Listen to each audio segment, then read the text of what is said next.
अखिलेश यादव और योगी आदित्यनाथ के अलावा बिहार के भी कई चेहरे हैं जिनकी साख उत्तर प्रदेश में दांव पर लगी है। ये वो चेहरे हैं जो मंच पर चढ़कर अपने ही अलाइज पार्टी को गाली दे रहे थे। ये कह रहे थे कि हम कैसे भी अपना राजनीतिक अस्तित्व बनाकर दिखाएंगे और ये साबित करेंगे कि लोग हमसे जुड़ना चाहते हैं। और इस लिस्ट में जो दो सबसे बड़े नाम हैं वो है नीतीश कुमार और मुकेश सहनी। नीतीश कुमार की पार्टी पहले यह चाहती थी कि वो भाजपा के साथ मिलकर चुनाव लड़े। वो कम सीट लेने के लिए तैयार थे, लेकिन जितनी सीटें वो मांग रहे थे भाजपा उनको उतनी देने के लिए तैयार नहीं हो रही थी। एक वक्त ऐसा लग रहा था कि उन दोनों का गठबंधन हो ही जाएगा, लेकिन फिर भी बात जब नहीं बनी तब जदयू ने 27 सीटों पर अपना उम्मीदवार उतार दिया और फिर जमकर प्रचार किया।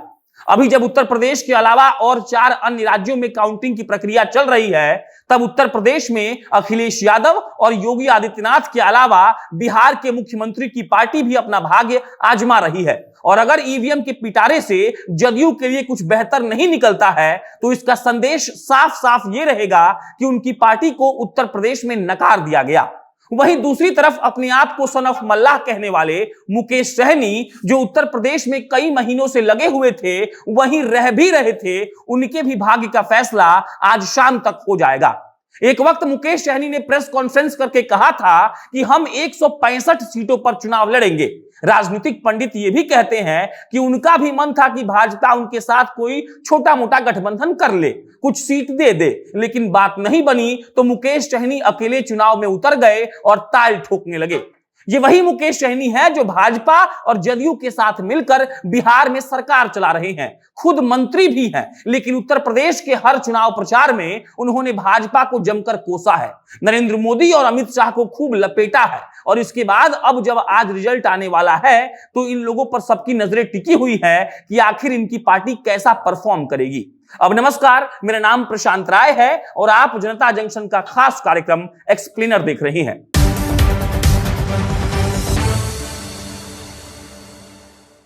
एक पल को तो हम जदयू को इस सिनेरियो से अलग भी कर सकते हैं, लेकिन अगर हम वीआईपी पार्टी के मुकेश सहनी की बात करें तो जिस तरीके से उन्होंने लगातार कैंपेनिंग करके अपने आप को उत्तर प्रदेश में स्थापित करने का प्रयास किया है, और अगर उनको सफलता नहीं मिलती है तो यह बहुत बड़ा सेटबैक होगा। बिहार में मुकेश सहनी मंत्री है और हमें यह नहीं भूलना चाहिए कि हारने के बाद भी उनको मंत्री बनाया गया है। उनका एमएलसी का कार्यकाल इसी साल जुलाई में खत्म हो जाएगा और जिस तरीके से लगातार वो उत्तर प्रदेश में जाकर भाजपा, नरेंद्र मोदी, योगी आदित्यनाथ और अमित शाह के खिलाफ टिप्पणी कर रहे थे, उससे यही लग रहा है कि अब वो मंत्री नहीं रह पाएंगे। लेकिन अगर उत्तर प्रदेश में वो कुछ बेहतर कर पाते हैं तो कहीं ना कहीं उनका मेहनत सफल हो जाएगा। शुरुआत में तो मुकेश सहनी 165 सीटों पर चुनाव लड़ने का दावा कर रहे थे और वो कह रहे थे कि हम कुछ भी करेंगे लेकिन जीत कर दिखाएंगे। कई मंच पर चढ़कर उन्होंने ये भी कहा कि मुझे मंत्री रहने का कोई भी लालच नहीं है, हम अपने समाज के कल्याण के लिए मंत्री पद त्यागने को तैयार हैं। और अंत आते आते मुकेश सहनी की विकासशील इंसान पार्टी 53 सीटों पर चुनाव लड़ती है। और अगर हम सच में जीत और हार की बात करें तो एक ऐसी सीट है जहां से मुकेश सहनी की पार्टी चुनाव जीत सकती है। उत्तर प्रदेश के बलिया के बैरिया सीट पर भाजपा के विधायक वीआईपी के पार्टी के सिंबल पर चुनाव लड़ रहे हैं। उनका नाम है सुरेंद्र सिंह और इनके लिए कहा जा रहा है कि ये वीआईपी पार्टी का खाता उत्तर प्रदेश में खोल सकते हैं। बाकी के 52 सीटों के बारे में लगभग ये तय है कि वीआईपी का कोई भी प्रत्याशी जीतेगा तो नहीं। जिस तरीके से मुकेश सहनी ने अपने आप को आगे करके दिखाने का प्रयास किया था कि हम कुछ भी करके उत्तर प्रदेश में स्थापित होकर दिखाएंगे, आज वो दिन है जब उत्तर प्रदेश के लोग ये तय करेंगे कि मुकेश सहनी की पार्टी से वो कितना ताल्लुक रखना चाहते हैं।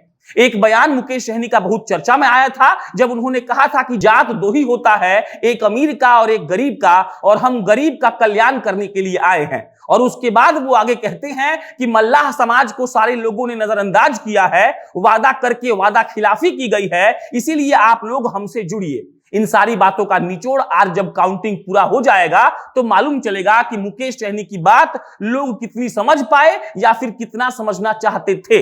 उत्तर प्रदेश के प्रमुख अखबारों में भी मुकेश सहनी ने इस्तेहार देकर लोगों को यह याद दिलाया था कि कैसे भाजपा ने उनको आरक्षण के नाम पर धोखा दिया था। और अब इन सब बातों को जोड़कर शाम के 5-6 बजे आप ये समझ सकते हैं कि मुकेश सहनी उत्तर प्रदेश के लोगों तक सही तरीके से पहुंच पाए या नहीं। अब आ जाइए जदयू पर। जदयू वालों का खेल यह है कि 27 सीटों पर चुनाव लड़ने के बाद भी उनका खाता शायद नहीं खुलेगा। अगर खुलता भी है तो जो पार्टी एक राज्य में सरकार चला रही है उसके लिए कोई बहुत बड़ा नंबर नहीं होगा। वो लोग ये चाहते थे कि भाजपा उनके साथ गठबंधन करे, लेकिन भाजपा ने उनको अपने साथ लेना जरूरी नहीं समझा और उसके बाद 27 सीटों पर उन लोगों ने अपने प्रत्याशी उतारे। 2 सीटों पर तो बवाल हो गया, जिसमें से एक सीट पर टिकट वापस लेने की नौबत आ गई और टिकट वापस भी लेना पड़ा। जदयू ने मालेगांव ब्लास्ट के आरोपी रमेश चंद्र उपाध्याय को टिकट दी थी और उसके बाद इतना हो हल्ला हुआ कि टिकट वापस लेना पड़ा। जेडीयू ने जौनपुर से बाहुबली धनंजय सिंह को टिकट दिया है। बाकी एक बात यह भी है कि जेडीयू के उपेंद्र कुशवाहा, लल्लन सिंह, आरसीपी सिंह उत्तर प्रदेश में जाकर प्रचार कर रहे थे, लेकिन मुख्यमंत्री नीतीश कुमार नहीं गए। इसको लेकर कई बातें कही जा रही थी और मुख्य तौर पर यह कहा जा रहा है कि नीतीश कुमार नहीं चाहते थे कि सीधा सीधा वो ये संदेश दे कि वो भाजपा के खिलाफ जाकर बोल रहे हैं। बाकी कितनी सीटें जदयू के हाथ आएंगी ये कहा नहीं जा सकता है और कितनी सीटें वीआईपी के हाथ में आएंगी ये भी कहा नहीं जा सकता है, लेकिन ये एक सच है कि जेडीयू और वीआईपी की साख दांव पर लगी है और अगर ये लोग सफल नहीं होते हैं तो कहीं ना कहीं ये दोनों पार्टियों के लिए नुकसान की बात है। बाकी शाम में हम देखेंगे कि क्या होता है और आपको भी पता चल ही जाएगा। वीडियो कैसा लगा बताइएगा। नीतीश कुमार की पार्टी जदयू उत्तर प्रदेश में कैसा परफॉर्म करेगी और वीआईपी पार्टी कैसे परफॉर्म करेगी, आप क्या सोचते हैं ये भी कमेंट बॉक्स में लिख के बताइएगा। बाकी इस पर कोई भी अपडेट आएगा तो आपको हम बताएंगे। मेरा नाम प्रशांत राय है, आप जनता जंक्शन देख रहे थे। बहुत बहुत धन्यवाद।